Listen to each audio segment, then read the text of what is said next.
Driver ಕೆಳಗೆ ಬಾರಪ್ಪ, ಕೆಳಬಾ. ನಿನ್ನ ಗಾಡಿಗೆ ಹಿಂದೆ ರೇಡಿಯಮ್ ಏನು ಹಚ್ಚೇನಪ್ಪ? ನಡಿ ತೋರಿಸ್ಬೇಕು ನನಗೆ. ಎಲ್ಲದಪ್ಪ ನಿನ್ನ ಗಾಡಿಗೆ ಹಿಂದೆ ಎಲ್ಲಿ ಹಚ್ಚಿ ರೇಡಿಯಮ್ಮ ರಿಫ್ಲೆಕ್ಟ್ರ? ಅಲ್ಲಪ್ಪ, ನೀ ಹಿಂದೆ ರೇಡಿಯಮ್ ಹಚ್ಚಿಲ್ಲ, ರಿಫ್ಲೆಕ್ಟ್ರ್ ಹಚ್ಚಿಲ್ಲ, ಏನು ಹಚ್ಚಿಲ್ಲ. ರಾತ್ರಿ ಟೈಮ್ ತೊಗೊಂಡು ಗಾಡಿ ಯಾರು ಬಂದು ನಿನ್ನ ಗಾಡಿ ಗುದ್ದಿ ಸತ್ರ ಅಂದ್ರೆ ಜವಾಬ್ದಾರಿ ಯಾರು ಹೊಣೆಗಾರರು? ಸರ್ ನಾಳೆ ಹೋಗಿ ಹಾಕಿಸ್ತೀನಿ ಸರ್. ಇನ್ನು ಹಿಂದಿನ ಟ್ರ್ಯಾಕ್ಟರ್ ಹಿಂದಿನ ಬಾಜು ರೇಡಿಯಮ್ ರಿಫ್ಲೆಕ್ಟ್ರ್ ಎಲ್ಲನೂ ಹಚ್ಚಬೇಕು.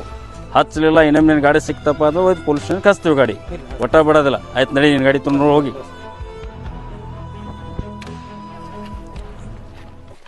ಅಣ್ಣ ಅಣ್ಣ ರಿಫ್ಲೆಕ್ಟರ್ ಅಂತ ರೇಡಿಯಮ್ ಮತ್ತು ಏನಿದೆಲ್ಲ ಹಚ್ಬೇಕಲ್ಲ? ಅವನಪ್ಪ ದಿನ ಒಂದೊಂದು ಬರ್ತದ. ನಮಗೆ ದಿನಕ್ಕೆ ದುಡಿದ್ರೆ ಪಗಾರ ಸಿಗಂಗಿಲ್ಲ. ಆ ಪಗಾರನಾಗೆ ನಮ್ಮ ಜೀವನ ನಡೆಸ್ಬೇಕು. ಇದು ದಿನ ಒಂದೊಂದು ಹಾಕೋದು ಕೂತ್ರೆ ಎಲ್ಲಿ ಹಾಕೋದು ಕುಂಡ್ರದತ್ತದೋ. ನಡಿ. ಮತ್ತು ಅವ್ರು ಸರ್ ಹೇಳೋದು ಬರೋಬರಿಲ್ಲ ಅಣ್ಣ. ಹಿಂದೆ ಯಾರಿಗೆ ಗುದ್ದು ಸತ್ರ ಏನು ಮಾಡೋದು? ಅವನಪ್ಪ ಹಿಂದೆ ಬಂದು ಗುದ್ದಿ ಸಾಯೊಂದು ಅವನ ಹಣಿ ಬರ್ ಸುಮಾರು ಇರ್ತದ. ಅದಕ್ಕೆ ನಾ ಏನು ಮಾಡಕ್ಕೆ ಬರ್ತದ? ಅಷ್ಟಕ್ಕೆ ಯಾವ ಯಾಕೆ ಸತ್ರ ನಾವೇನು ಮಾಡೋದ? ಬಾ ನಮ್ಮ ಕೆಲಸ ನೋಡೋಣ.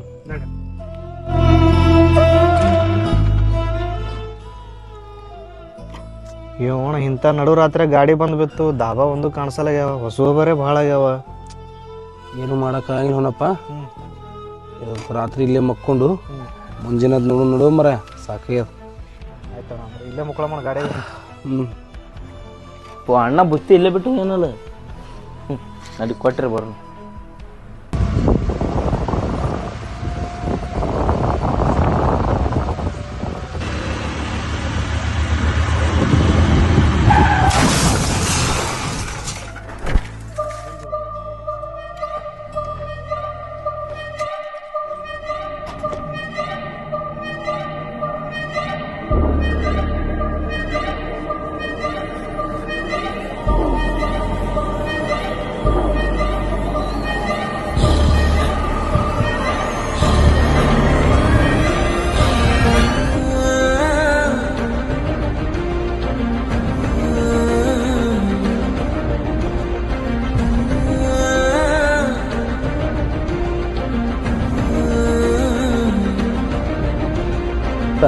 ಅಷ್ಟಕ್ಕೆ ಯಾವ ಯಾಕೆ ಸತ್ರ ನಾವೇನು ಮಾಡೋದ?